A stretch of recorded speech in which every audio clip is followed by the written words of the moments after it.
over on the very far right of that graph are kids coming from affluent homes who have high test scores in 8th grade math. So those are smart, rich kids. And of them, 79, I think it says 76, I think, 74% will finish college. Smart, rich kids, 34% will finish college. Over on the far left, we have low scoring, poor kids, and of them, 3% will finish college. But look at the two middle bars. Okay, over on the third bar from the left, the dark bar on the left-hand side, those are smart, certified smart poor kids. And of them, 29% will finish college.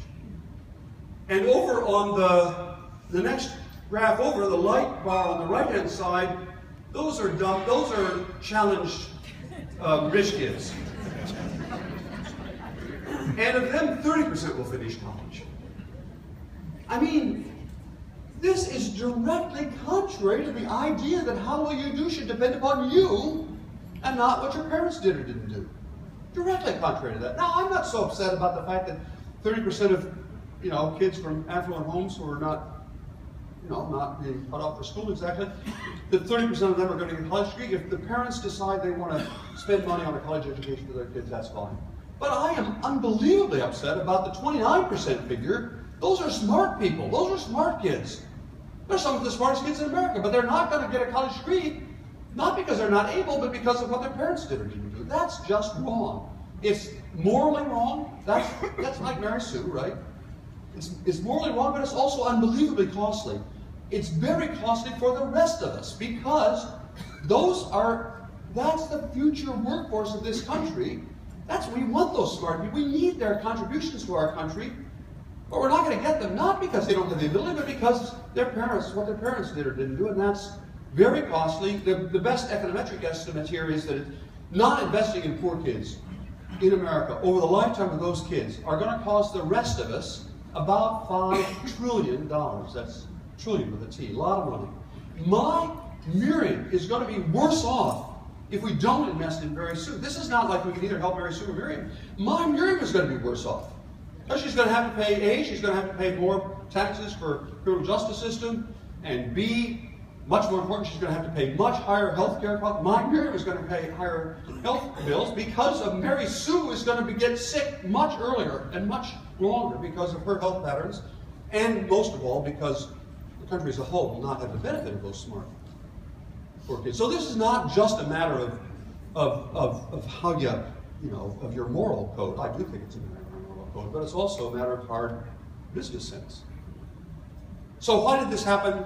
Well, there are a lot of different reasons. I'm not going to go through all the reasons why it happened, but the core reason that it happened is captured in the fact that when my parents talked about kids in Port Clinton a generation ago, 2 generations ago, they said we got to do things for our kids here in town. We got to, our kids need a swimming pool, and we got to build a swimming pool. We got to invest in a swimming pool. They were not talking about my sister and me, and they were not talking about a swimming pool in the backyard. They were talking about all the kids in town needing a swimming pool. That is the meaning of the word our kids was all the kids in town.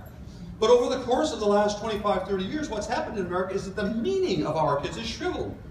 So when people nowadays talk about our kids, they're talking about, well, our biological kids. And people in Port Clinton talking about Mary Sue say, well, too bad, not my kid, somebody else's kid, let them worry about it. And that's short-sighted. That's shriveling of the sense of we. Now, if you've been listening carefully, and I know you have, this has been a downer. If you're not depressed at this point, you have not been listening. But I want to just end now with just a couple of words to explain why actually I'm optimistic that we can fix this problem. Because America has been here before. America has previously faced exactly the circumstances that we face today. I'm talking about the end of the 19th, beginning of the 20th century, around roughly 1890, 1900. Big gap between rich and poor, that was called the Gilded Age. Big gap between rich and poor. Biggest gap between rich and poor in American history until now. We're back there. Big opportunity gap, high rates of immigration, People were all upset in America about the high rates of these foreign races coming here. That meant Italians and Jews and Irish and so on. Irish people. It was also a period of extremely high political corruption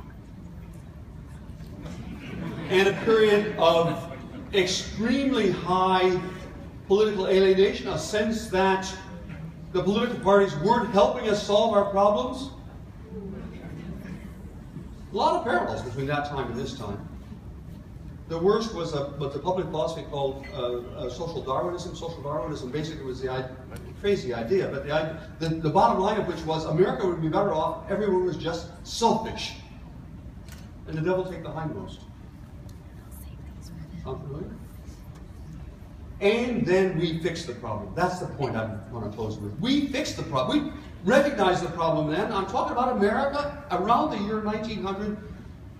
The first way we noticed it was a book called How the Other Half Lives, written by a Danish-American journalist about Manhattan, describing photojournalism with pictures and stories describing life in the tenement slums of the Lower East Side, meant to be read in the silk stocking districts of the Upper East Side, and basically saying, look, this is the way people not 10 miles from you are living. Do you happy with that? And some of the rich folks said, sure, not my problem, their problem.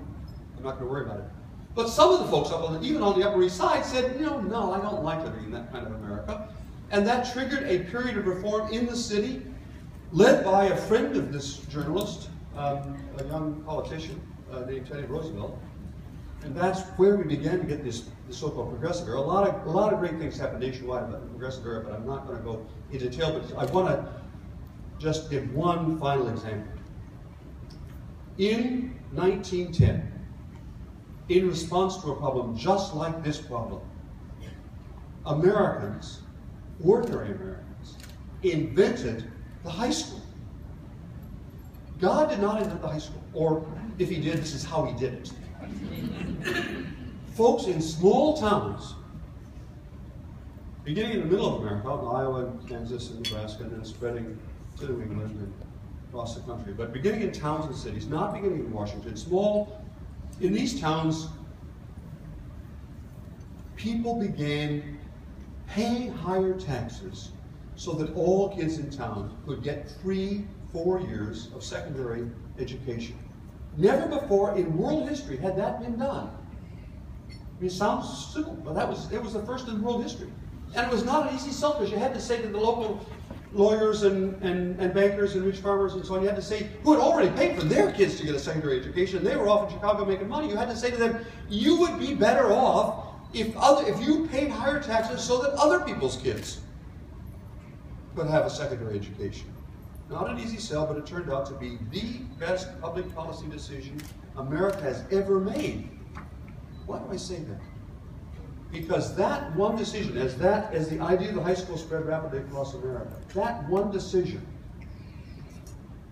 so raised the level of the productivity of the American labor force that invention accounts for most of American economic growth throughout the 20th century. It was a huge boost to everybody's. It doubled the productivity rate in the United States, and everybody was better off. The farmers and the bankers and the bankers' kids and everybody was better off, because that decision invested in human capital, and everybody was better off, and at the same time it leveled the playing field.